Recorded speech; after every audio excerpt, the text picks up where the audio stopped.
India, Bharat, Hindustan, कुछ ऐसे नाम जो हम सब भारतीयों की पहचान है। पर दोस्तों, आपने कभी गौर करा है कि हमारे देश को इतने सारे नाम कैसे मिले? क्योंकि आमतौर पर देश का एक ही नाम होता है। चलिए आज कुछ इस बारे में ही बात करते हैं। तो दोस्तों, दरअसल किसी भी राष्ट्र का नाम उसके इतिहास और संस्कृति से आता है। इंडिया का नाम भी कुछ ऐसे ही आया। तो कुछ इतिहासकारों के अनुसार 5000 साल पहले सिंधु नदी के किनारे हड़प्पन कल्चर की स्थापना हुई, जिसको आज हम इंडस वैली सिविलाइजेशन के नाम से भी जानते हैं। तो उस समय पर सिंधु घाटी में काफ़ी अच्छी प्लानिंग करके कई तरह के शहर और घर बसाए गए, और माना जाता है कि यहाँ एक अच्छा ड्रेनेज सिस्टम भी बनाया गया, जो कि बारिश के पानी को शहरों तक नहीं आने देता था। और इसी वजह से कई तरह के अवसर खुले हमारे पड़ोसी देशों के व्यापार के लिए। और यही वह कारण था कि करीब 300 से 600 बीसी के बीच तुर्की और ईरानी ने सिंधु घाटी में प्रवेश किया।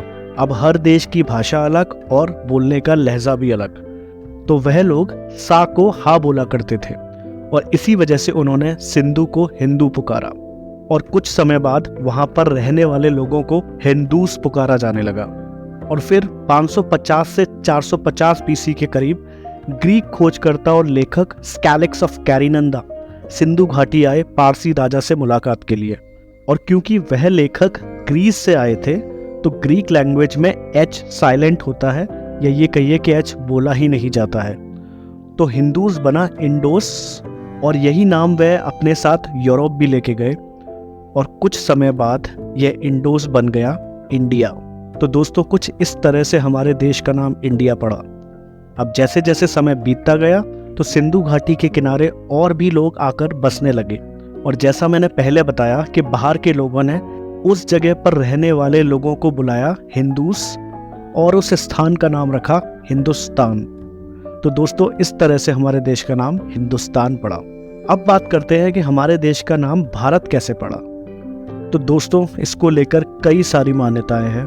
एक मान्यता यह है कि महाभारत के हस्तिनापुर के महाराजा दुष्यंत और शकुंतला के पुत्र का नाम भी भरत था, और उन्हीं के नाम पर हमारे देश का नाम भारत पड़ा।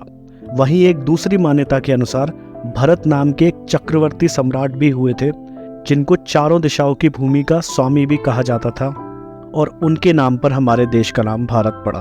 दोस्तों, आपने सुना ही होगा कि हाल फिलहाल इंडिया और भारत के नाम पर काफ़ी चर्चा चल रही है। अब चाहे भारत कहें, हिंदुस्तान कहें या इंडिया कहें, जब भी यह नाम आएगा तो बात तो हमारे देश की ही हो रही होगी।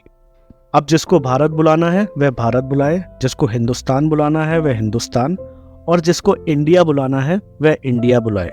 हमारा मानना यह है कि इससे कुछ ज़्यादा फर्क नहीं पड़ता। दोस्तों, इस बात पे आपकी क्या राय है, प्लीज़ हमको कमेंट करके ज़रूर बताइएगा। वीडियो अच्छा लगा हो तो प्लीज़ इसे लाइक ज़रूर करें, और अपने फ्रेंड्स एंड फैमिलीज़ में इसको प्लीज़ शेयर करें।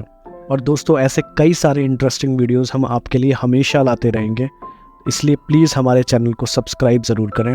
वीडियो देखने के लिए आपका बहुत बहुत धन्यवाद। जय भारत।